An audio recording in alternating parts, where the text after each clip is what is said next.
Dan Wang, welcome to Interintellect, and Oh, congratulations on your incredible new book, Breakneck. This is my copy. It's I think it's an advanced copy because it doesn't have page numbers yet, and it's just 00. For the engineers here, you will love this. It's already in written binary. First of all, I was so impressed that there's Dodge in this book. Like you're completely rewriting my ideas about the publishing industry, which tends to be seen as slow and, riddled by regulation and shortage of Canadian pines. So is it because they read the book and felt bad and they were like, we have to speed up the information pipeline? How did Dodge end up in your book? well, I told my publishers, Norton, that this book is called Breakneck, and therefore you need to be publishing at breakneck speed.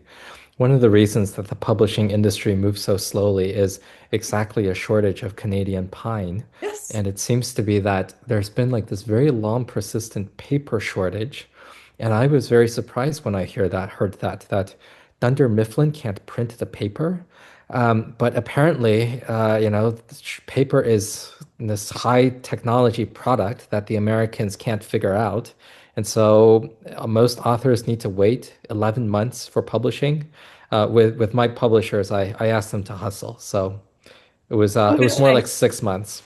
You already seen the concentric circles of how messages spread and become policy. You were already influencing your smallest kitchen cabinet here, your publisher, and then it will eventually show up in wider society. The first time I ever came to New York City was 2021, right after the pandemic, after I had received my vaccination, which was manufactured 20 minutes from my house in Belgium, but which the US patients got first. And my allocation only a year later, another manufacturing miracle. And I was sitting with an executive editor from Penguin having coffee on Lexington, and she was complaining about not being able to print books. So everybody who tells you that it's because people are not writing enough books or something, no, it's the pines. Always look at the core problem. Today we will talk about the engineering society versus the lawyerly society, or in some cases, the lawyerly society attempting to be versus the engineering society with quite mixed results. How many people here, just to kind of see the terrain, have read the book or the excerpt? Raise a finger if you read the excerpt, and the whole hand if you read the book. Okay. And the rest are just like hiding the video discreetly. Okay. This is not a pressure thing. This is just I don't want to go too much into details, assuming that you It's have. not their fault, Anna. The book is not being released for like 4 more days. So I think, and here's, by the way, I just got my copy actually. So this is what it actually looks like. Oh, you I, won? So it's not this cover? Yeah, I highly objected to the red and black cover. I thought that we could have something more photographic instead. And so this is the real cover. A lot of Which one do you guys like more? We can vote in the chat. we can vote better than what the Chinese are able to do. But there's a real Eye of Sauron energy Okay, here. yours is winning. Yours is winning the popular vote.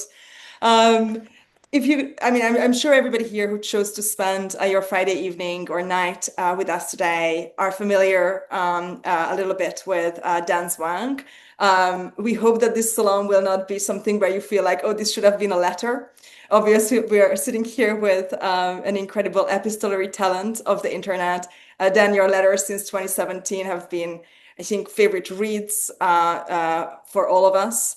Was it strange writing a book after all the letters, or did you consider it a kind of epistolary work in itself? I think all writers have to write to their strengths. And I there was this mode of, I mean, generally nonfiction is getting shorter and shorter chapters. I think this is epitomized by Chris Miller's Chip War, which I think was perfect to have the smaller chapters, in part because he had to jump around so much, what was going on in Korea, what was going on in California, what was going on in Japan. But early on, I thought, what I do is I write these lengthy pieces that are usually north of 15,000 words once a year. And that turned out to work very well in terms of each of my chapters being that long. So, if any of us decide to write a book, and I hope, Anna, one day that you too shall write a book, you got to figure out what your strength as a writer is and then match your strength to the format. I'm so curious about how, I mean, you have one of the most migratory autobiographies I've ever read, and I read a lot of bios for our guests, for our authors, for our hosts. You lived all around the world and in multiple places in Asia, in China as well. You worked in the public sector, then you were at Yale Law School's China Center, now you're at Hoover.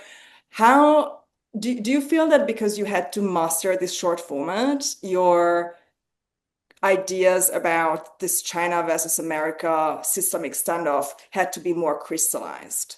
I mean, writing once a year in this super public and very constrained format must give you almost like an epigrammist's pressure to really condense what the hell is happening in these two giant noisy empires. Yeah, I moved around a lot, but I think the first thing to say about that is that it wasn't my fault. A lot of it was my parents who they took me that we emigrated from China to Canada when I was little, when I was 7 years old. I mostly grew up in Canada, and I'm still a citizen of Canada. And we moved to the suburbs of Philadelphia when I was halfway through high school. And then after that, I guess I've been living in a new city every other year. Again, that's not really so much by my choice, but I think it was just happened to be that I was in China in its three most important economic zones at a really nice time. I think that, I mean, I, in general, like the idea of lengthier, more thought out writing. Generally, I'm a fan of Substack because I think, it's good that we have, good writers that are being supported by Substack. I'm glad that we are joined by a very popular Substacker here, Megan Gafford, whose Substack is one of my favorites, certainly in terms of her art. Um, but in general, the Substack folks told me that I'd been one of the first people that they try to recruit to be on Substack. I think this is probably way back in 2017. And I declined at the time.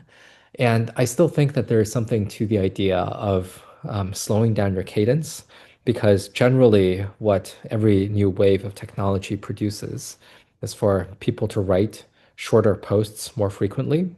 And I just want to be slightly countercultural and just write longer posts instead, because I think it is. I'm not sure we need all of people's takes on, the matter of the moment. Maybe it is a little bit better to have something more considered. I love this, and it's definitely a unique thing in today's world to be, intentionally scarce. There are people who are not very productive at writing, myself included, but that's not always intentional. That can be just an outcome of the circumstances. You write in your book, how did America lose so much production capacity to China and end up in such a vulnerable position? In many chapters in the book, and also in the excerpts that we were reading, you go through what these vulnerabilities are. You talk about lack of capacity, lack of energy, production capacity, et cetera, et cetera. Um, Not to mention the tariffs. How did we end up in such a vulnerable position? I think there is this straightforward way in which the US um, has not really valued manufacturing itself. I spent a lot of time thinking about economics advice ever since the 1970s, which had not, I think, substantially valued the role of manufacturing. There's a famous quote from someone who was a chairman of the Council on Economic Advisors under George H.W. Bush, who said, it was quite a witticism at the time, but computer chips and potato chips, what's the difference? They could all cost the same. And, I think there is something different about silicon and potatoes, but that's more my view. And, one of these things I think that has been a little bit of a fault of a lot of economists has been that They simply look at the number and not think about, these broader strategic issues. And I take a look at the United States, and I feel like so many things are defined by shortages. If we take a look at America's largest cities, most productive cities, whether that is New York, San Francisco, Boston, or even many smaller cities, there's a lot of housing shortages. Oh no, I hear your rent is pretty high. So housing shortages is kind of endemic throughout America. There's been shortages of all sorts of consumer goods, especially during the pandemic when manufacturers were unable to make something as simple as masks and cotton swabs. There's been a lot of shortages of crucial military equipment, something like munitions. The US has given a lot of its munition stockpile to Ukraine so that Ukraine can defend itself. I think that is great. But then the US should be making many more of these things. Every class of US naval ships has been 18 months to 3 years behind schedule. So we have a broken manufacturing base, we have a broken defense industrial base, we have broken housing, we have broken mass transit. New York City subways are, I think, not that great, way too loud, not much fun to ride in.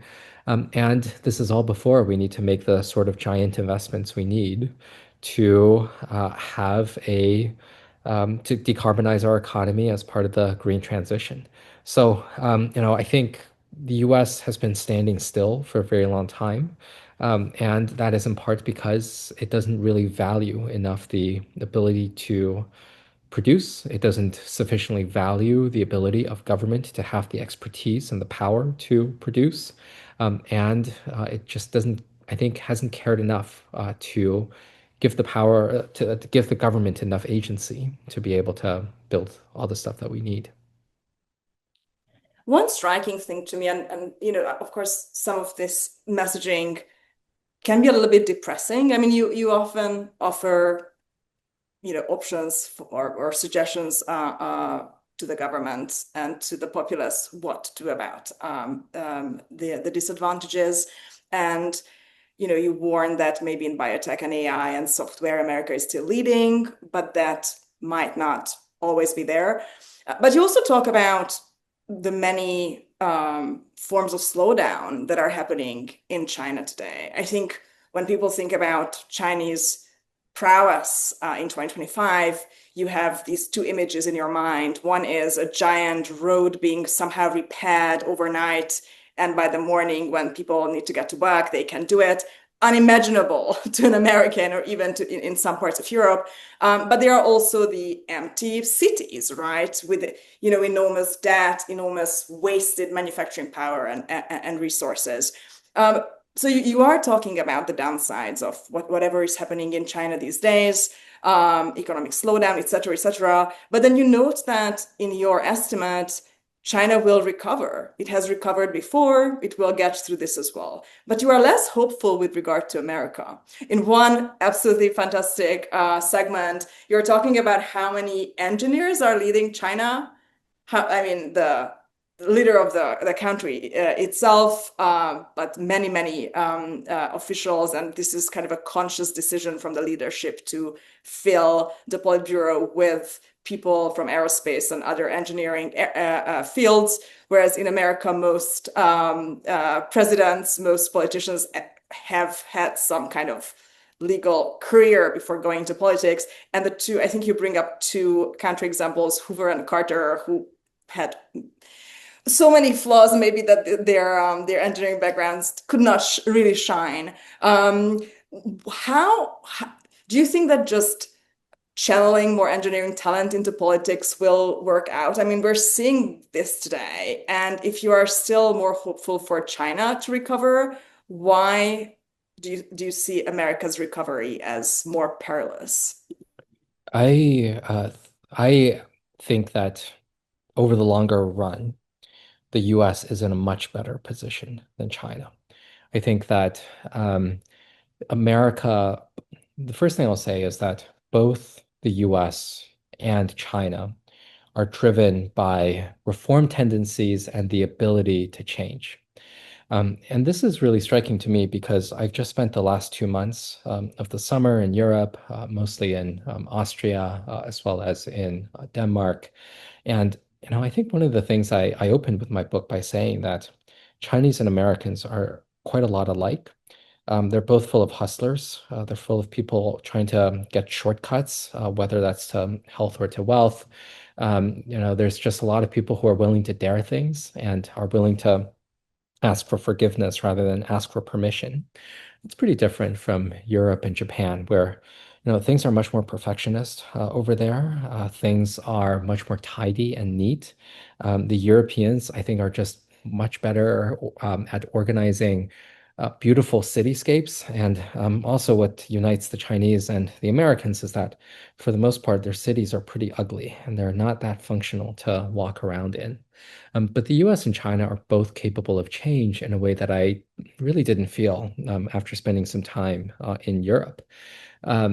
The Chinese sort of change is led by the Communist Party, which is a fundamentally Leninist organization in which there is a dedicated cadre of revolutionaries who feel that they want to drag the population into modernization on their terms by hook or by crook. And so, they understand themselves to be mobilizing people in great campaigns to do bigger things. And I think there is a reform tendency in the United States as well. That is part of democracy. That is part of people trying to have substantial change over the longer run. And the U.S. tendency of government for the people, by the people, and of the people, I think, as outlined by Lincoln, I think that is still kind of driving towards a progress. And that sort of progress is not Leninist in nature, in which you have a bunch of engineering types that go really hard in one direction and then completely reverse direction, as we could see with something like zero COVID, which I lived through in China. The US approach to change is much more gradual and it's much more accretive. And, after spending a month in Denmark, I felt that I'm not a fan of Donald Trump's policies, but Trump himself represents a sort of an agent of change. He is kind of, I think, a sui generis act of God. And, you just cannot imagine the Danes or the Japanese producing a character as fundamentally whimsical and bizarre as Donald J. Trump. And so, I think that is a sort of change that the Americans are capable of. And I certainly don't think that the sort of Leninist change organized by engineers in China is something that is going to produce greater human flourishing over the longer run. I was joking earlier today that our friend Rohit Krishnan was just on my podcast, The Hope Access, and he said, no two nations are more similar than Americans and Indians. And you start your book with, well, this um, Western stance standoff between China and America is kind of funny because no two nations are more similar than America and China. It has to do something with the size, right? I mean, the scale really does matter. And, I've never spent months in Denmark, but I'm from Hungary, which is another small country. And you do see why having a small population and small territory kind of like just greatly reduces the surface area of decentralization. There are, of course, some country examples like Switzerland, but they have like hundreds of years of tradition that had to be built out. It's not natural for a small country and a small population to be, internally so competitive as obviously China is. By the way, this is guys salon. So if you have questions, feel free to raise your hand when we have a moment. We will just come back to you. We were joking about the shortage of pines. You do talk quite a bit about tariffs, including in your wonderful piece today in Foreign Foreign affairs. Affairs. The Yes. real China model is the title. Sorry, it escaped me. So how do you see the tariffs playing a role in this Western cowboy style standoff between the engineering society that you claim China to still be and the loyalty society that's still today America in your model is? We will talk a little bit about the past in a moment and how we got here, but I just want to give a moment to get the tariffs out of our systems because I think that that's something that's still on everybody's mind. Yeah, well, I would love to get the tariffs out of my system, and I would also like to get the tariffs out of America's system writ large. I think that, President Trump's administration has this stated goal to become a technology leader and science, be great in science as well. And for the most part, I don't see that happening with Trump's policies. There may be some positive aspects in terms of deregulation, in terms of greater energy production, perhaps. But that is really far outweighed by all of the headwinds that are policy driven. So if we just take a look at manufacturing employment, I was taking a look at the figures the other day. The US has lost about 40,000 manufacturing workers since April, the Liberation Day. So at a first approximation, it doesn't look like the US manufacturing is really picking up because of these tariffs. It doesn't make sense to me that the US can become a scientific superpower by denying a lot of funding agencies their funds. And so I think the estimates out there are that the NSF and the NIH have lost about half of their funding capacity to give to researchers. I am part of Stanford University's Hoover Institution. My wife is a professor at the University of Michigan. All of us professorly types are feeling on a daily basis the hostility from the administration, which again, certainly there are huge numbers of flaws with American universities, but I think you need them on their side to achieve some sort of science and technology. And the final bit here is that I think that, you also need a lot of immigrants in order to attract some, great scientists wherever they are to be in the US to do a lot of great science. And by terrorizing a lot of immigrants and a lot of researchers, that doesn't seem like that's the right way to build a lot of science. And by terrorizing even more so the lower scale skilled workforce of people who are working in the construction industry, people who are working in the manufacturing industry. That also doesn't seem like a very promising way to make American manufacturing great again. And so I am pretty skeptical that with the tariffs and everything else, that the US is doing itself great favors. Talk about the unintended consequences because this is exactly the opposite of what they want, right? I mean, if I understand the current regime correctly, they want to reestablish America as a kind of technological superpower through actually weakening the very pillars that make such development possible, right? Having enough researchers, lowering regulations so that goods that we use for production can be used. I mean, it's just kind of insane how so many smart people having, exodus into Washington, D.C. would lead to so many unintended consequences. Unless I'm being super naive and these are the intended consequences, in which case I am sorry.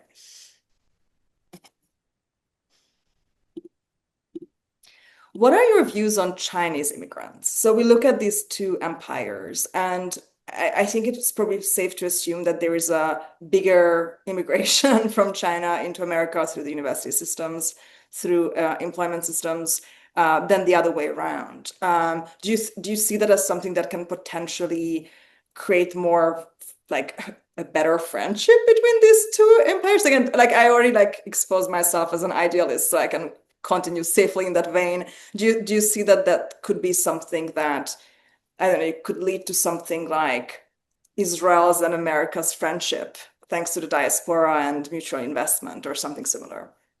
Well, the first thing to say is that I am in favor of Hungarian immigrants. And I think those are Good really for Nobel important. Prizes, guys. Yes.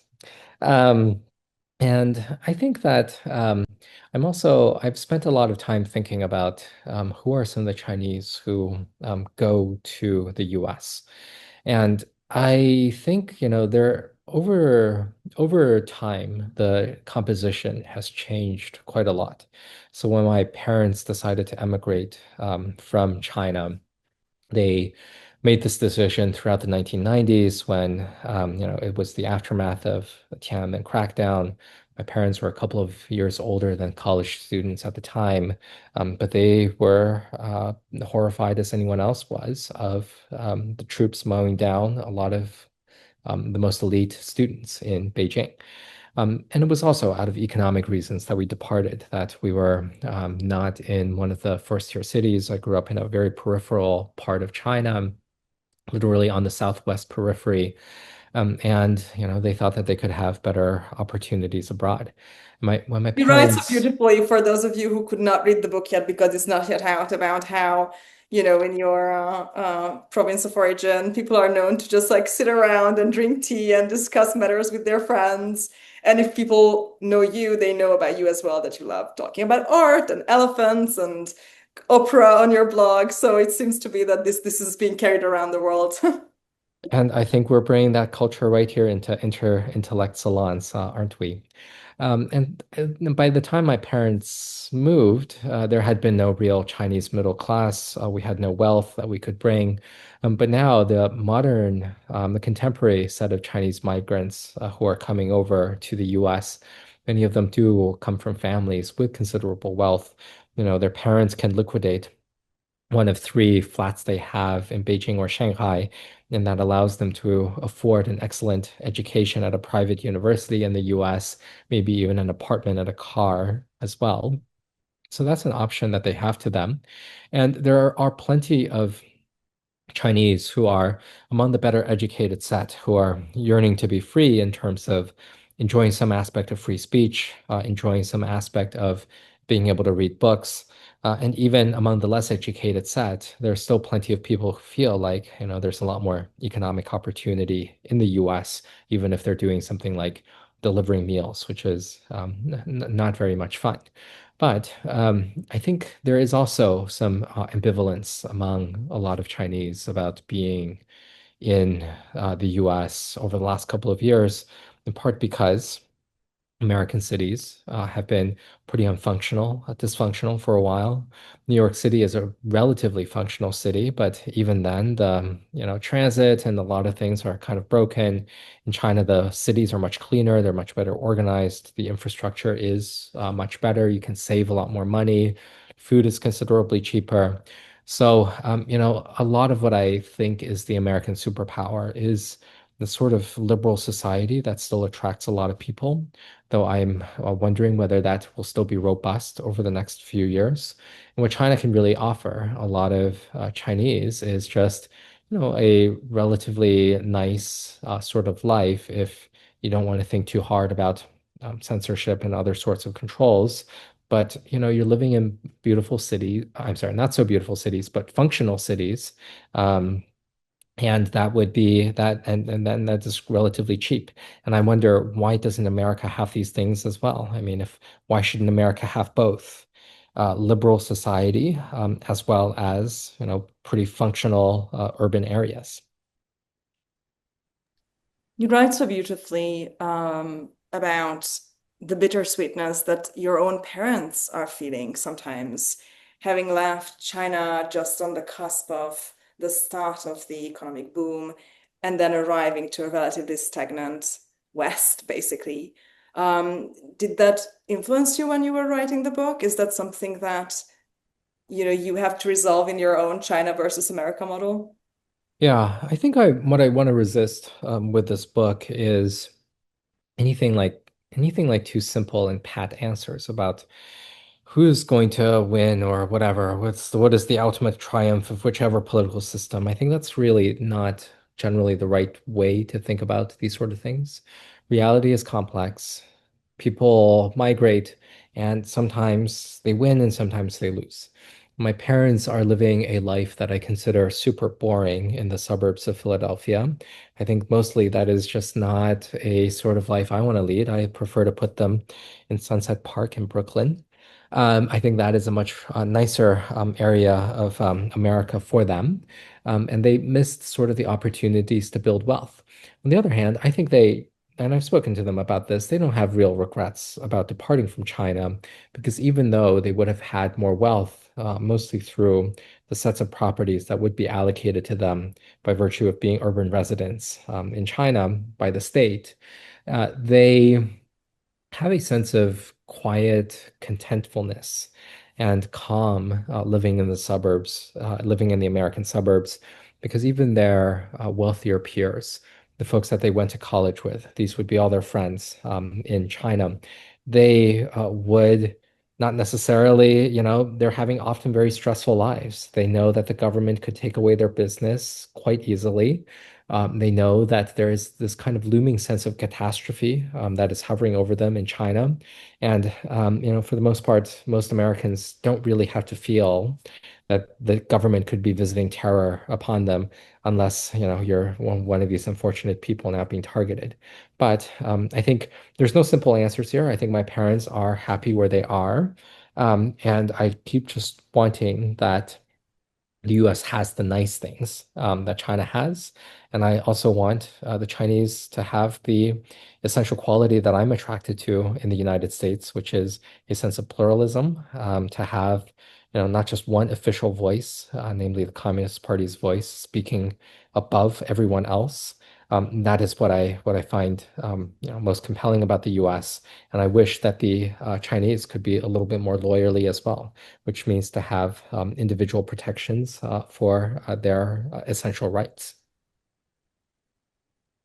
Let's talk little bit about the kind of core elements of your model of DJ. Can I get back to you after, or is Sure. it for a comment on what Dan just said, or just a Sort general of, one? sort of, but I can wait. Okay, then go fast. Go fast. Well, I mean, when you talk about rights, I'm curious what the courts are like there. Um, not so much with respect to, the weavers or, someone who is a little too loud about, an environmental catastrophe. Um, Compared to just sort of the humdrum courts of criminals, criminal law, and also just businesses, suing each other for all manner of dispute. How are the courts in that regard? Yeah, that's a really great question. I think the courts work really well in terms of business disputes. And you can see this because there are a lot of people suing each other. And I think lawsuits and business disputes is a sign of health for the system because it shows that people trust the system to resolve contracts, to enforce a lot of property rights. China does have more formal intellectual property rights, which is was, something that it has been weak in the past. And so, in terms of business, I think that China's business environment works quite well. In terms of criminal justice, I mean, this is it's a little bit hard to say because I mean, Japan famously has a 99% conviction rate with the prosecutors. And I think that means that, you don't want a prosecution rate that high because it means that the government never wants to lose because the police would lose face. And you want actually real substantive due process because it can't be the case that everyone they arrest is actually guilty. And this is something that is endemic to Asian societies. There's a view of justice that, injustice for one is injustice for all. I think, there is the court system works pretty well for a lot of normal life. For criminal issues, it wouldn't. And then if you are guilty of some sort of political problem, like speaking a little bit too loudly about an environmental catastrophe or having the sin of being um, practicing Islam for being Uyghur, that would might well get you in trouble. But I think for the most part, there are some substantive protections in China. It is not all completely lawless. Yeah, I Thank was you. just thinking specifically about the baby formula issue. I think that was about a decade ago where they had tainted baby formula, and I'm wondering if there was any justice visited in that case. Yeah, I think they did announce some death sentences on Wow. state-owned enterprise people who were responsible for introducing some toxins into baby formulas, which sickened a few hundred babies. But the problem is that, food safety scandals are still ongoing. There was a big food safety scandal this year in which a primary school, elementary school in China's one of China's northwestern provinces mixed a lot of lead, it was like lead food coloring into children's food, and that sickened a lot of children. Again, there was this scandal. There was a lot of cover up of what happened here.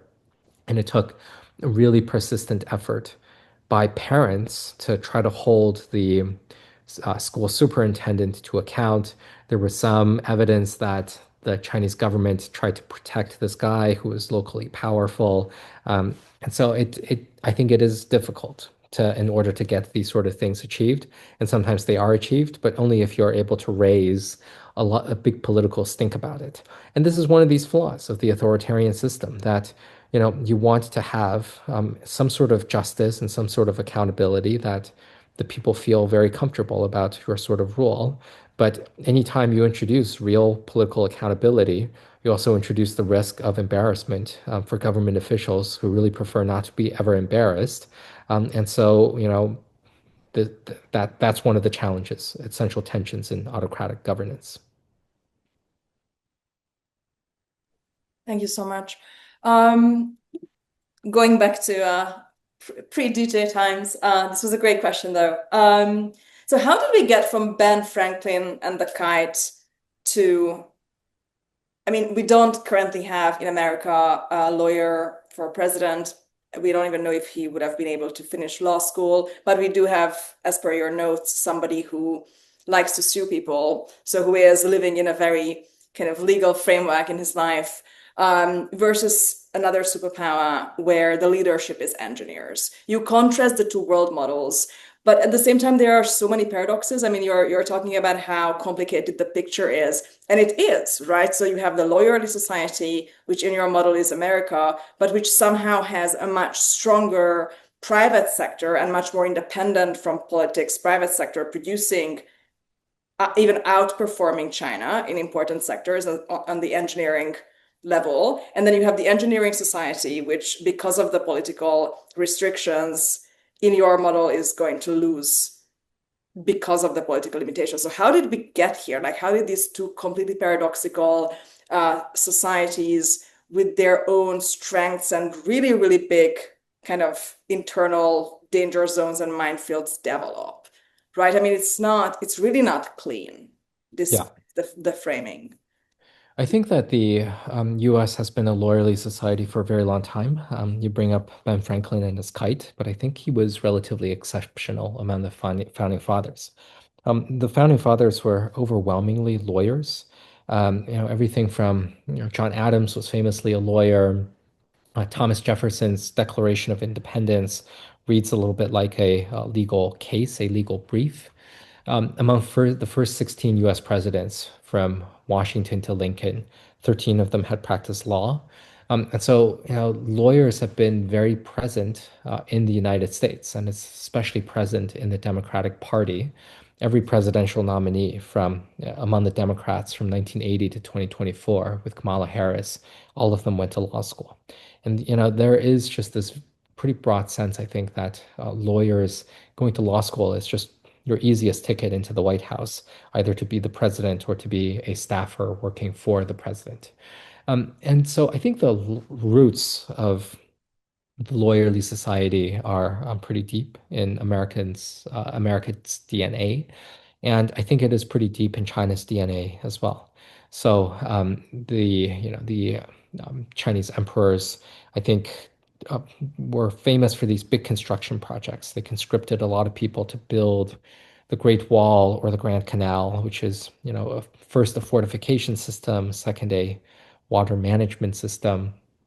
And, I think the engineering state in China really took off throughout the 1980s when Deng Xiaoping, in reaction against Mao's misrule and mayhem, said that, well, we can't let a poet run the country. What we should do is to really have um, engineers in the Politburo instead. And so, one of these interesting things about communist regimes is that you had very literary people running the country. So Mao was an excellent poet. The Soviet Union, including Stalin, was made up of excellent literary critics. And I think you don't want these columnists really running the country for the most part. That's probably a disaster. But Deng Xiaoping decided to elevate a lot of engineers into China's highest political leadership throughout the 1980s and the 1990s, such that by 2002, the entirety of the Standing Committee of the Politburo, all 9 members of China's highest ruling echelon, had degrees in engineering. And I think modern China is defined by these vast spasms of construction. China built its first highway in 1993. And then 18 years later, China built an entire America's worth of highways. And then they built another America's worth of highways 9 years later.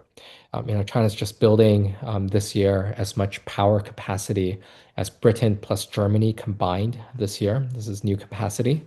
And they just build, and treat all of their construction projects with a big degree of seriousness.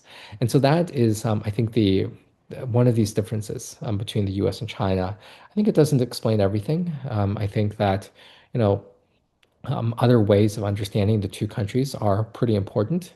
One of the reasons I wanted to write this book is that we shouldn't let the great conflict between these two countries be defined by these 20th century political terms like capitalist or socialist or neoliberal or democratic. Um, let's have a few more framings that are fun and playful to work with. What would be a better way? I love that part in the book. Yeah, that all these capitalist socialist categories are no longer really valid. I mean, you have America that's purportedly a capitalist country, and then you have all these you have so many regulations that it would make a socialist country blush, right? What would be a better ism? Have you found one? Well, I think the engineering state is a decent ism for China because they sort of treat the economy as just a big engineering exercise. They crush unwanted sectors. They build, and they also treat society as just a big engineering exercise as well. So I spend a lot of time on the one-child policy as well as zero COVID, in which the number is right there in the name, right? So there's no ambiguity about what these things mean. And the ism that is central to the US is the lawyerly society because they kind of outsmarted themselves and block everything. So you don't really have functional infrastructure anywhere, although you don't also have stupid ideas like the one-child policy. Talk about second order effects, right? I mean, it's a whole.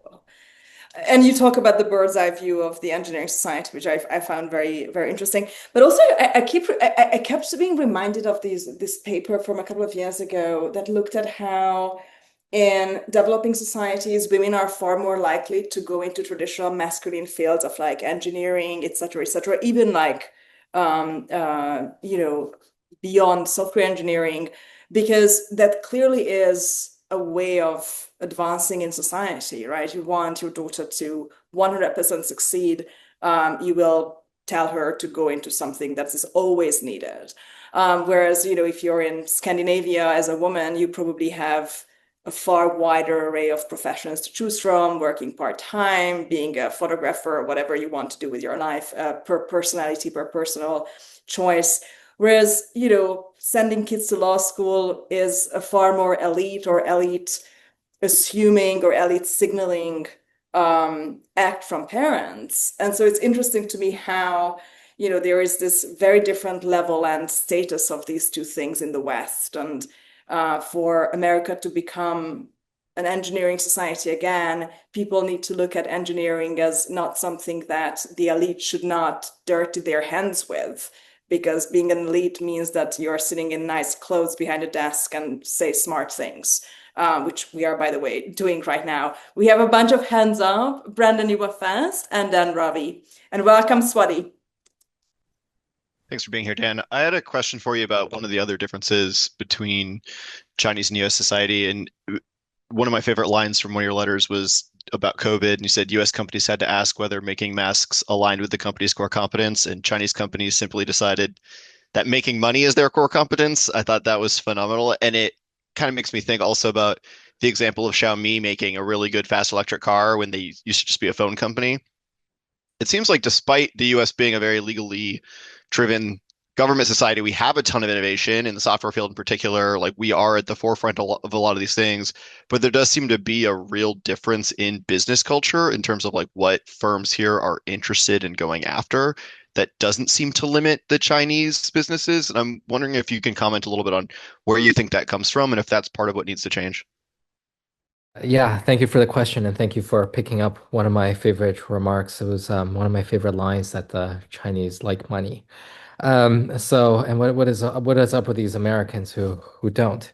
Um, so um, I think a lot of our the U.S. environment is shaped. I mean, it's Peter Thiel that really has this line that, you know, it, being an engineer has been a bad, studying engineering has been a bad decision ever since he was at Stanford pursuing his schooling. Because all fields of engineering had essentially been outlawed by the time that he was a student at Stanford. So, electrical engineering is kind of a bad idea. Nuclear engineering was probably the worst idea. You just can't build stuff in the physical world. And it's no wonder that software is America's strength because that is relatively unregulated and you can just do more in the world of bits rather than in the world of atoms. And the other part I think of there's a good and bad part of Chinese hustle culture. The good part of Chinese hustle culture is that you do get a lot of production from people. You have, in 2020, when I was in China, you had all these companies producing masks from, including electronics makers like Foxconn. And, what was a company doing that was able to retool its production from making iPhones to making masks. That's not quite obvious, but they were interested in making money, and so that was the solution. So the negative side of some of this is that many Chinese companies don't have any technological moat. They don't have any fundamental technological innovation. All they're trying to innovate on is business model innovation. And so, people compete so fiercely because the only way to make any profit is to outwork the competition. And this is what drives a lot of Chinese workers to exhaustion because they're asked to work 996 9 a.m. to 9 p.m. 6 days a week. And so, this is pretty exhausting for a lot of people, but that's kind of just the way that China is, that it is a super competitive culture. It kind of starts when you're young, when you're in class with people, it is really difficult to, distinguish yourself. And so you just gotta outwork the other party. And so that could be good because, now we have masks when we didn't before, but that could also be pretty bad. Hustle Great. Thank culture you. is not a problem in Europe, where I'm from. Did you notice any hustle culture in Denmark? I guess they were really hard drinkers. That was something that I noticed. What else are they really good at? I mean, Denmark is a pretty functional society. Um, I was really impressed by their subway system. I think they had some of the cleanest subways I've seen. They're maybe even cleaner than Japan. It's fully automated. There's no one driving them. There's trains coming every 2, 3 minutes. But it is also like a super homogenous blonde ethno state. And I didn't really fit in there, I thought. Some parts of it work really well, but I don't think they have a real sense of hustle. I don't think they have a real sense of dynamism. The things that work well work really well, but otherwise, I'm not sure if it is going to be free from the competitive pressures exerted by the Americans and the Chinese. I think that corresponds to my experiences as well. Ravi, you have your hand up as well. Yeah, I had a question going on slightly similar lines, but a different angle. I was curious about the nature of the modernization that's being pursued by this Leninist vanguard, like you're saying, and how we might relate that to Silicon Valley's kind of futurist conception. Are these kind of comparable models, or should we really not think about them in the same way? Or is Silicon Valley a helpful way to start thinking about the nature of the Chinese regime? I think that is the Silicon Valley is the right way. I think it would be the only difference is that I think Silicon Valley does not have real political power or debatable political power. For a couple of months, Elon Musk was co-president, but then that kind of fell apart. And what is the relationship now between Musk and Trump seems quite unclear. There is still kind of the tech right that is inside the Republican Party now, but they are in these pitched battles against the populist right of all sorts of other conservatives who are much more nostalgic. I think these are represented by, one emblem. It could be someone like um, JD Vance, who I think is fundamentally looking backwards rather than looking forwards. And so there is a considerable tension there. And I wonder whether Silicon Valley would be able to win. And part of what I write in my book is that, there's the Chinese intellectual spaces are considerably censored now, but there is a fairly vibrant part of the Chinese internet, and that is blogosphere, and that is called something referred to as the Industrial Party. And the Industrial Party is not a political party. This is much more of a vibes-based meme movement made up of bloggers. But these bloggers are saying something like, what China really needs to do is to be entirely run by a technocracy that is fully geared towards pursuing science and technology. And they are not, they're, everyone is censored in China. My website has been censored in China. But for the most part, the industrial policy texts, the industrial party texts are preserved. They're not extensively censored. And I think that is in part because the industrial party is already part of China's mainstream. And you can already view that the Communist Party is a technocracy that is very organized around pursuing science and technology. And I wonder to what extent, members of the Central Committee are very committed to reading a lot of the texts of this blogosphere. And it's one of the things I also wonder about is to what extent is the Industrial Party kind of just a straightforward reinvention of classic fascism? I think a lot about the Italian futurists who are, on the one hand, great poets and great artists, and on the other hand, also great fascists. They produced a lot of excellent poetry. They produced a lot of wonderful, prism-like art, based on airplanes and based on trains. Were very modern looking. I think their aesthetic sense is actually very well developed. Um, on the other hand, they were fascists, and they were, and this corporatist pursuit of, whole nation pursuit of science and technology. I think that is part of the Chinese mainstream today. Hmm. Yeah, I think that's, for example, John Ganz's critique of the tech right as well, that they're kind of tilting in that direction. Yeah. And it's so funny or tragic or tragicomic how the kind of techno-fascism rises and with it the arts. And that's not something it kind of immediately contradicts a lot of liberal ideas about the world, in which we just become free and then we become super creative. And then you have to go back to much deeper in kind of evolutionary psychology and understand why people invented art in the first place and what it can be used for and what kind of drives the inspiration to develop more of it. Before we go into the next section, any more questions? Grant, another one? Bring it on. Hey Dan, thanks for being here. In your excerpt, you kind of talk about environmentalism very briefly, and it seems to be like the perfect example of kind of America's lawyerly approach. I'm curious, maybe what we can learn or what the lessons are from China and their engineering approach to addressing environmental challenges. Are there things we should avoid? Are there things we should adopt? How do we kind of find a way to move forward with kind of an abundance agenda that makes some room for environmental concerns?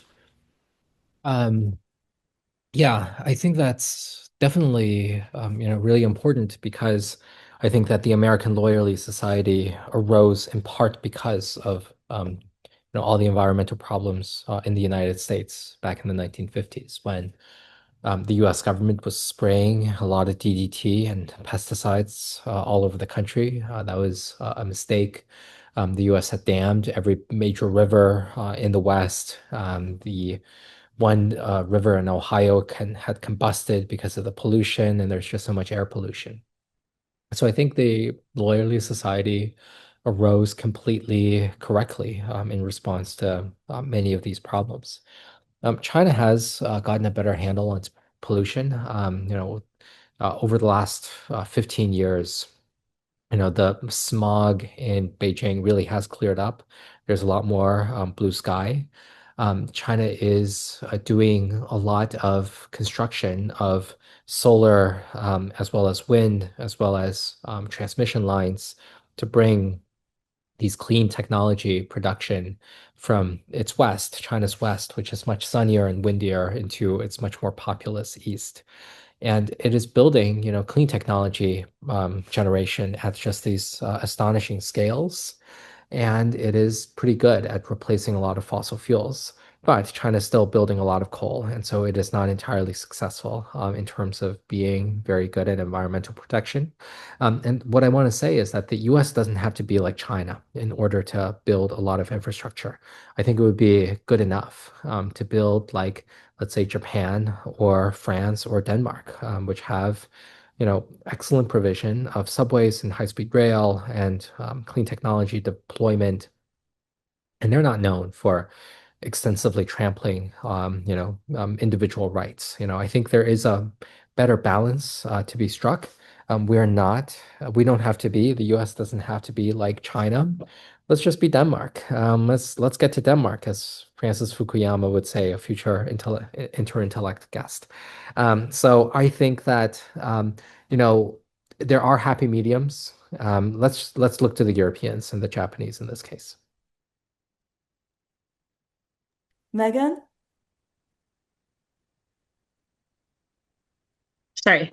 I'm on a Zoom app on a tablet that I'm not familiar with the interface.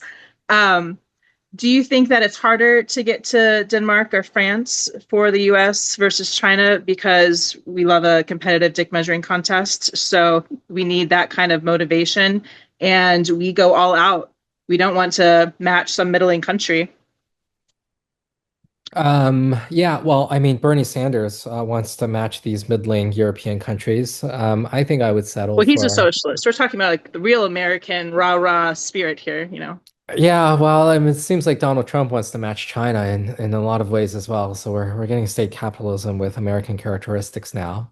Maybe you're right that it is insufficient to rouse the people to be like France. I think maybe if you're Catholic, you want to match the French. Maybe we just need to find these constituencies. We tell the socialists that they need to get to Denmark. We tell the Catholics that we need to get to France. And we tell the social conservatives that we need to get to Hungary. I don't know what is okay, maybe not. No Hungary. I'm sorry, Anna. It sounds like some complicated political messaging. Yeah, maybe let's just get to abundance. Let's just have abundance, guys. That is the solution. Let's have abundant housing. Let's have the clean technology as well. I feel I'm a card-carrying member of abundance. There are dozens of us. So that's I hope that maybe that's a sufficiently compelling message. I do not want to say let's get to like China. That would be like Anna hearing let's get to Hungary. We know too much about it. It only looks good from afar, all these things. I actually wanted to ask you about something Europe related, and not that is not France and not Denmark, and not Hungary, but it's this lovely institution that we over there love to live in called the European Union. So in your system of engineering versus loyalty society, what is then the EU? And do we even really want to know? Is that an adjective that can be used on a Zoom call during an Interintellect salon? Yeah, well, I'm sorry, this is a polite society, so let's not describe what the European regulators are made of. I think I'm in general, my view is that maybe you can call some of these European countries an engineering state. For example, the Netherlands has been under sea level for a very long time, and so they spend a lot of time building big infrastructure projects to organize water flows. Maybe you can say something like that. Italy has a higher per capita of lawyers than the United States, so maybe that's the lawyerly society. But for the most part, I resist these sort of characterizations. Um, I think that, Edward Luttwak has this very nice term called great power autism, in which, if you're a superpower, you get kind of autistic and very narrow viewed. And I think it could be the case that, it is only these great powers that really specialize and get captured by one class. More reasonably sized countries, let's say Canada, is also more governed a little bit more reasonably and pluralistically as well. And so, if you're a great country, you suffer some form of great power autism. You get dominated by one elite class of people that take pretty narrow views of things. And so that's kind of my view. That's so interesting. That kind of goes back to my personal theory, which is why there can't be a multi-party system in the US. Well, because it's too big. So everybody will try to it's kind of it's one of these other paradoxes, right? Because you would expect a bigger country to be more pluralistic politically, but weirdly it can't, because as with the size of the planet and the gravity, here as well, you have these kind of proportionate changes. And obviously in the US, if you are a new political candidate, even if you're really wealthy, you will want to use the huge infrastructure of one of the big parties, because otherwise you just don't have enough time and it's a political suicide. Do you see these two things going hand in hand? Yeah, I think the US Also, is certainly. why mass culture is so dominant, right? You have to having a movie that all Americans have to be really kind of universally accessible. Yeah. Well, I would say that the US is polycentric. It is, the Washington, D.C. is certainly dominated by lawyers. 47 US senators have gone to law school. One of them have studied engineering. But I think you are right, Anna, that there is political contestation in the US because though Washington, D.C. is dominated by lawyers, Silicon Valley is not. And Los Angeles is also, different altogether. And New York is really, I think, rather pluralistic. There is no great, no one is ever at the top of New York. New York is too pluralistic and unstable for that. A lot of people think they are, and you want them to think that, because then they will keep opening nice nightclubs. Yeah, and maybe New York is the nightclub society, but so I think there is a sense in which I wouldn't lawyers. know. I don't go to nightclubs, but I hear Yes, about them. Yeah, they are yes, big brands. Yeah. I've heard about them too. But the U.S. It's a is dark place with loud music.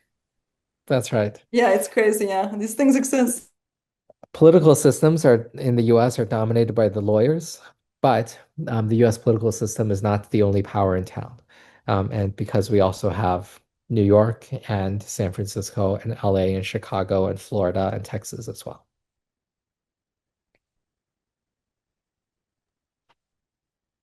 So in the last section of the salon, I want to go back to something that you write. I think it's in the outro of the book.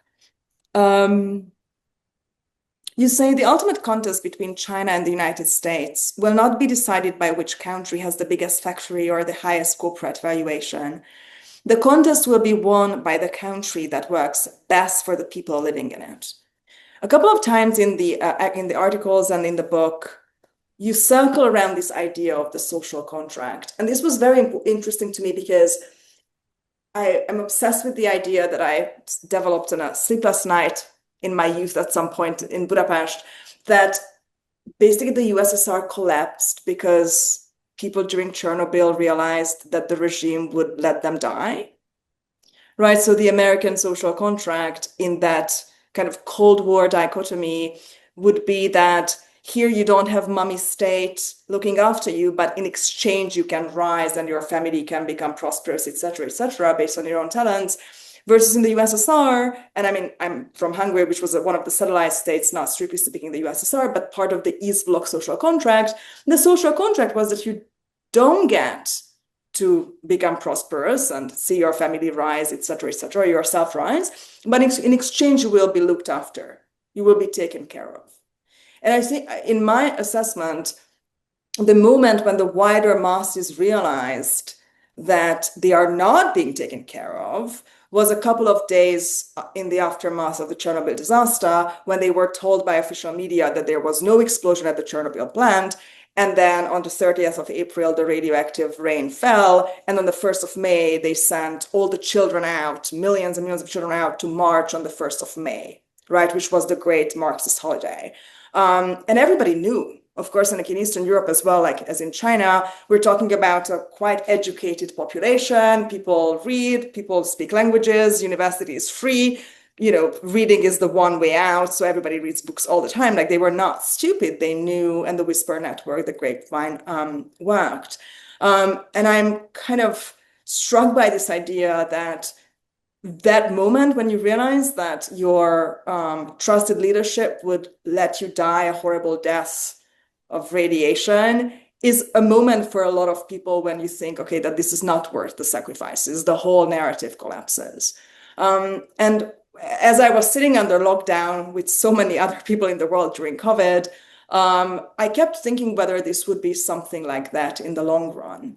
That we will, of course, come out of it. There, of course, will be a vaccine, etc., but that the mistakes are so big and visible and inflated because they are about life and death and the social contract, that whatever mistakes have been made in that period will count greatly against the current leadership and even the current regime.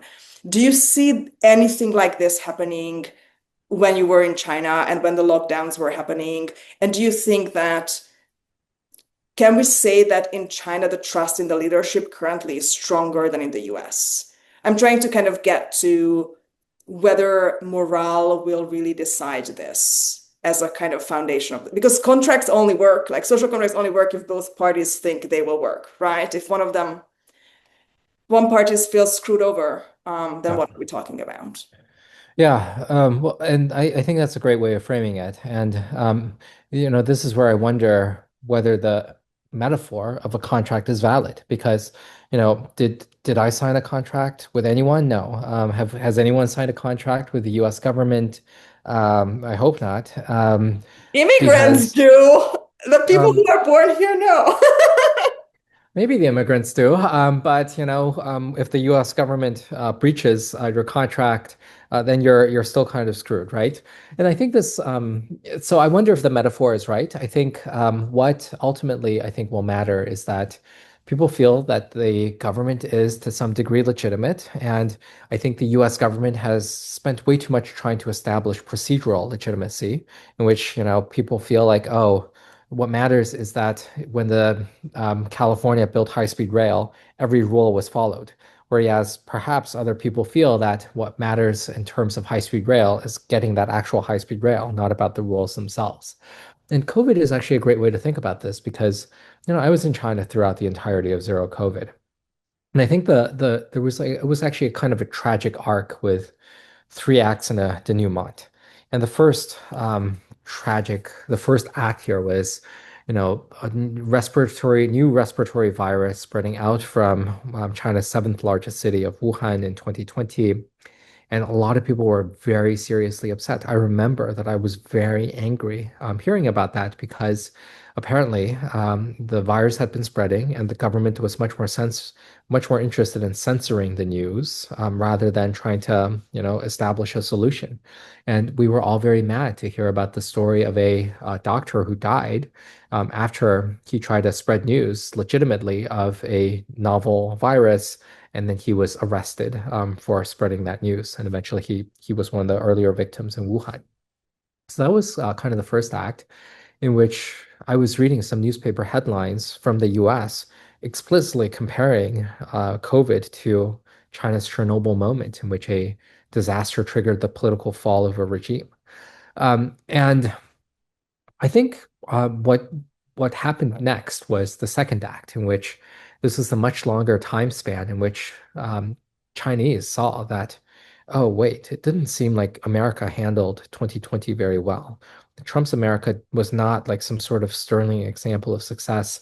In fact, no Western country seemed to handle it superbly well because the virus was being transmitted.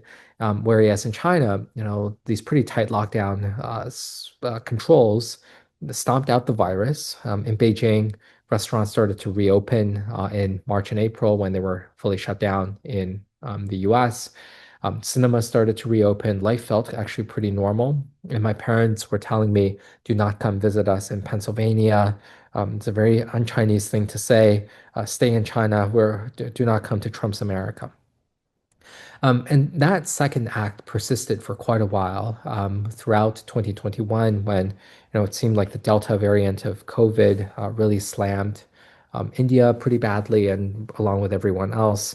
And the third act was the collapse with the Omicron variant of the virus, which was so much more transmissible, in which Shanghai suffered probably the most brutal lockdown in the history of humanity, in which 25 million people were unable to leave their apartment compounds over 10 weeks in the spring of 2022.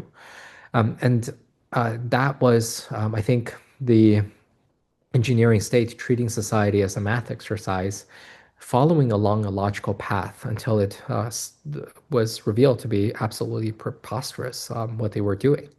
And then the denouement of zero COVID in China was a complete collapse of zero COVID at the end of December 2022, in which Beijing decided that it was going to drop all restrictions in one of the coldest months of the year without any warning, so that very few people had fever reducers on hand in order to meet this virus.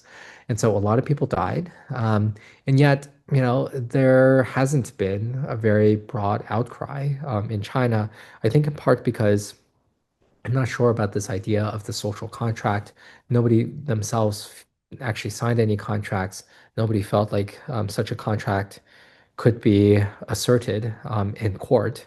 And, so the repressive elements of the regime have been pretty successful.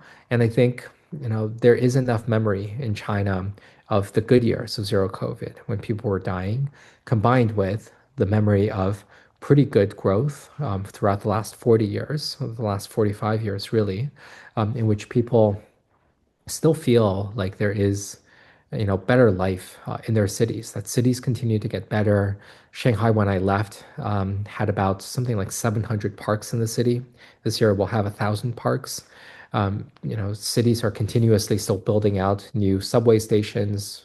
Cities continue when the past has gotten better, you kind of expect the future still to get better. Villages are still getting connected through big bridges, sometimes with high-speed rail. And so I think there's still plenty of momentum left. Unlike probably the Soviet Union, which had been stagnant for a longer period of time, I think that, the Chinese are still correctly able to point to improvements in the lives of the many. Whereas there was no counterfactual other nuclear explosion a couple of years or simultaneously to Chernobyl, where those living in that regime could have compared the two types of responses. What do you think in your estimate? I mean, obviously, this is a giant question, but I often muse about this. Obviously, like as you mentioned, I originally am from Budapest, Hungary, and it is to my great shock and surprise to see some parts of America so enamored with the Hungarian political system, which, if you're actually there on the ground, is not really what we would call a success in the economic, population, business, educational attainment, etc., ways. Although it sounds maybe good on paper that we dedicate our country to Jesus Christ without asking the population. What do you think the lifestyle and kind of monetary success of this strange new Chinese autocracy is doing to the American narratives about civil liberties? I mean, we hear, my friend Patricia Mu just returned from Shanghai and she's blogging about, how pretty and safe and functional it all was, how affordable, etc. So maybe it's not so bad that this is an autocratic society where you are, quietly put to death sometimes. Do you think that we are being eroded by these stories? Do you think that they are showing us an alternative that might be dangerous to compare ourselves to? How do you feel about that? I think that is one possibility, and what I am very interested in is to turn that narrative around and present another way of interpreting the same evidence, which is that China does have much greater public order in its streets. It does have much better infrastructure, and Shanghai is a very beautiful city. As I've told Megan Gafford before, it is full of these Art Deco buildings because Shanghai and New York City boomed at around the same time when Art Deco was kind of the fashion. And so, Megan, please go to Shanghai and see the Art Deco and let us know what you think. Um, I think I also don't believe that autocracy is completely necessary to have anything like functional cities. Because again, let's just get to Denmark. Let's get to Tokyo. These are not autocratic cities. They do have public order. They do have excellent infrastructure. And I think that what we should learn from the Chinese experience is not how to build infrastructure. It is to understand that as part of building infrastructure and having physical change throughout society, the Communist Party has also built political resilience for itself. That part of the reason that consent of the governed in China is still pretty strong is exactly because, as I mentioned, that people feel pretty good about the past that they've lived in. Their lives have been so much better within their own lifetimes than the past. And that is one of the functions of political legitimacy that is important. And so, why shouldn't the US also have a little bit of that, such that we don't have these absurdities like in California with the San Francisco, public toilet that cost $1.4 million, with these, the bus stop in LA that, looks pretty silly. Port Authority bus terminal in New York is getting an upgrade. It's going to take 5 years and something like, a few $1 billion to upgrade a bus station. Though I know it's a complex bus station, it really shouldn't take that much time for an upgrade. And so, I kind of want to reframe the question and turn it around to say, there are some parts of China that does work. Let's not try to emulate it wholesale, but let's try to, figure out how that has strengthened the political system. I mean, even for a little European like myself, these strange regulatory chaoses just they seem completely incomprehensible. Like I don't understand. Like the New York City subway is something that surprises me every day, having had experience comparison to the London subway, for instance, or just the Budapest one. Like it makes no sense. Brandon, you have your hand up. Yeah, I'm curious, thinking about like the practicalities of improving on these axes that you're talking about, Dan. You know, I think we could have a bunch of engineers in leadership, and there would still be huge parts of the political bloc that would actively resist a lot of the things that you're demanding. I think like there's strong incentive reasons why a bus station takes $5 billion to build that a lot of people would not be interested in dismantling. And so one of the questions, and maybe this ties back to what you're saying before about like Trump as a sui generis change agent. Like, do you think that a change like this for the United States will have to come with like a radical destruction of norms? Because it seems like there's a lot of very strong existing places that are pushing back against this kind of progress. Well, not a radical destruction of norms, but how about a kind and slow and gentle destruction of some of the bad norms? Some of Is these that a norms, thing? Is like I guess that's what I'm challenging. Like, do people just kindly be like, yeah, like we have these like really nicely controlled union jobs where people are have to work our way in construction, but like, yeah, we'll kindly and gently give those up for you because we really want a new bus station for half the price. I am optimistic. I think because I think there is enough energy in New York to say like this is too much. I think the Democrats have just suffered a humiliating electoral loss. There's a lot of debate in the American left to figure out how to get better. And I'm also just generally optimistic more for the U.S. in part because the US had been an engineering state. It had built a lot of infrastructure in the past, in this latter end of the 19th century when US was building transcontinental railroads and canal systems and skyscrapers in Manhattan and Chicago. And then there was another big spurt of engineering, um, after the, Great Depression, during the Great Depression, and after the war, in which, we built big projects like the Hoover Dam and the interstate highway system, as well as the Manhattan Project, as well as the Apollo program. And so, engineering has been in America's past. There is a lot of energy now to, build more for the people. After the LA fires, we needed a little bit more housing here. Democrats are realize that cost of living is a big thing, that they're actively losing political power as Texas and Florida get, more House seats. And so you combine all of that, you combine the international comparisons in which, I don't think that the US port workers, workers in ports, dock workers could resist automation forever. I think, there has to be, I'm optimistic that we will get by degrees, some sort of an engineering culture again. And this is where I'm advocating for slow, gentle, kind change. Amen. Tyler? Yeah, thank you. Dan, thanks for being here. This is very interesting. Kind of little bit of a follow-up question on that is China's really good at going fast. How do you think the US could get better at going fast? Well, also maybe, Gentle and slow, but fast. yeah. So you kind of answered that question. And then earlier on, you were talking about China's really good at working hard, but I don't know the terminology used, but maybe not as creative as the US.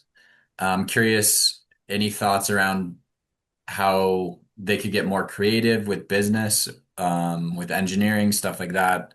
It does seem like they're making major advances, and I think in many cases exceeding the US. But curious, maybe if I misunderstood that part, or why you're thinking China's a little less creative but very hardworking.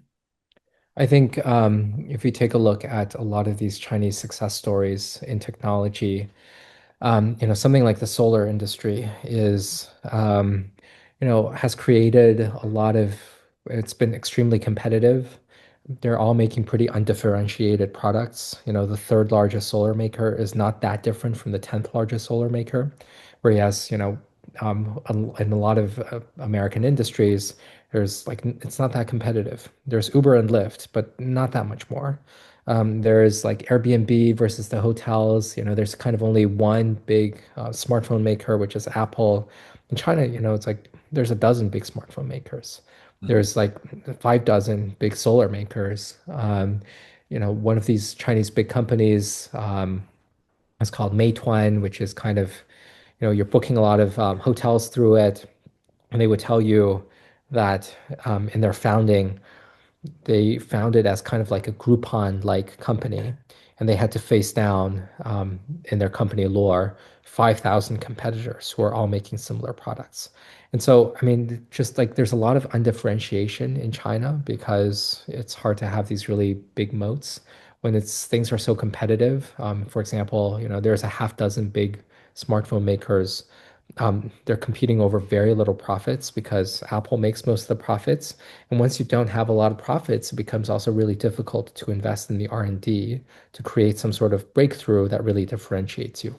And so I think that that is the essence of what I'm talking about, that there's just a lot more entrants, in part, which is induced by the government. When the government provides all of these subsidies, people who have no business making solar decide to make solar because they want the subsidies. And so that's kind of the essence of a fiercely competitive and dynamic entrepreneurial landscape in China. Okay. Yeah, One, just one one one more contradiction, right? Because why do you have the centralized system somehow end up with more competition? That's right. Yeah, exactly. I'm wondering if you think that the lawyerly state of the US also plays a part in it because we're more active at probably going after and protecting patents and suing other companies Yes. than in China. Is that true? Yeah, I think but it's the lawyerly society, by the way, Tyler, not the lawyerly state. The lawyers don't get to be a state. So Thank you. it's much more of a debate club, I think, over They think here. they are. Don't tell them. Don't tell them. Yeah. We're all Um, better off if they think they are, just. you're right that I mean, central to my case is that I think that the lawyerly society is much better at protecting wealth rather than creating wealth. The US is just really good at protecting rich people's wealth. This is what we have with NIMBYs who dislike new construction so that no one threatens their home prices. New York City works really well for the wealthy, right? They don't care about the unaffordable housing. They have these skinny high rises that they can live in. They don't have to take the subway. They have their own, transportation systems.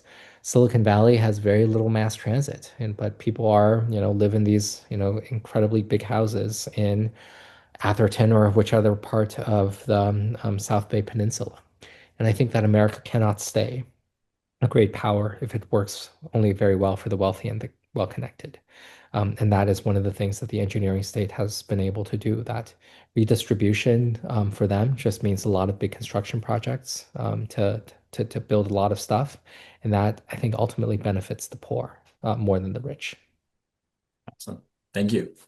This also answers the core question, like how does a lot of construction lead to more power, right? Because this is not as obvious. The connection here is not as obvious as it looks. And well, by involving more people in the economy in that way. Dan, you give a lot of suggestions, or you make a lot of suggestions to decision makers, policymakers in the US. And all of them kind of boil down to one thing, which is your imperative to America to build more capacity. What does this mean, and how do I do that? I think that this ultimately goes back to the political system that does the best for what people demand. And I think right now the people demand more housing and some measure of decarbonization, as well as infrastructure and mass transit and fewer shortages. And I think that this is what the US government really needs to meet. And I think it is certainly very difficult to challenge the lawyerly society. How do we break the culture of lawyers in the US? I think promoting a lot of engineers into power is not going to do it necessarily, as Brendan remarked very well. It's much more about the culture, not just the composition of the elites. And I think, fundamentally, the question I ask is, what is it going to take to break the prestige of Harvard Law School and Yale Law School? How are we going to, stop the ambitious people from deciding that this is their ticket into the White House? And I think that's really difficult to do. And I think, Trump's attacks against Harvard is possibly increasing the prestige of Harvard rather than detracting from it. And so maybe, we can count on these schools sort of destroying themselves through whatever it is that they're doing. Or maybe it is going to be AI that is going to destroy the legal profession. I think that is quite possible that AI is going to destroy a lot of the commercial lawyers' jobs. Not so much the litigators, not so much the judges, but a lot of commercial law is just pushing pieces of paper around. And I think the ChatGPT is going to be much better at that. And so, it could be the case that someone entering law school this fall really should ask, once they graduate 3 years from now, $300,000 in debt from now, into the world of GPT-8, whether there is still going to be a lucrative white shoe law firm willing to pay them absurd sums to shuffle pieces of paper. And so maybe ultimately, the way to break the prestige of Yale law is to have San Francisco invent the AI to do it. Because I'm not sure that, a concerted attack politically would do that.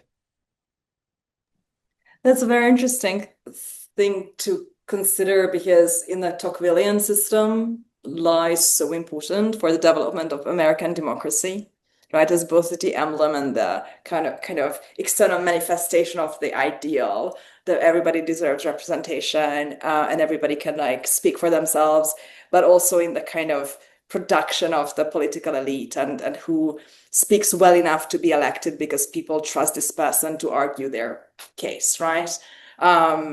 We'll see, right? I mean, this seems to be, at least on the ChatGPT level, something that's rather unstoppable. I think the question is not if, but how. So we will definitely see these stressors and new tests for American democracy in the future. Having more engineering capacity can't hurt. I think that's my takeaway, and I think this is what you're arguing for as well, to learn what is good about the Chinese model and not even touch the stuff that is guaranteed to fail, right? It's not like real one-child policy has never been tried. It has been, and it doesn't work. Forget about it. Thank you so much, Dan. Thank you, everybody, for coming. The excellent questions, great commentary in the Zoom chat as well. This was an absolute pleasure, and here for a more prosperous and less lawyerly future. So, by the way, apologies to any lawyers who might be here. This is not personal, right? Are there any lawyers here? Any lawyers? No. Okay, well, let's talk some real shit about lawyers now. But this was my first Interintellect salon. I want to thank Anna for guiding our discussion, and thank all of you for participating and making this a lot of fun for me. I've been doing quite a lot of podcasts these days. I'm glad it's Friday. And I was saying to Anna, she is kind of like the ultimate boss. I'm just Mario and she is Bowser. And, finally, I don't know what that means. Don't worry about it. But, I so this appreciate is it. a I lot thought of I was fun. the princess in Super Mario. Isn't the princess kind of like blonde and blasé? I don't know. I identify with her with very little You'd be a knowledge. great Princess Peach, Anna. With the very low amount of information I have about this game, that seems like the safest and least jumpy thing to be in this game. Thank you This was so a much. lot of fun, everyone. Thanks. You guys Thanks are very the much. best. Take care. Thank you. Bye-bye.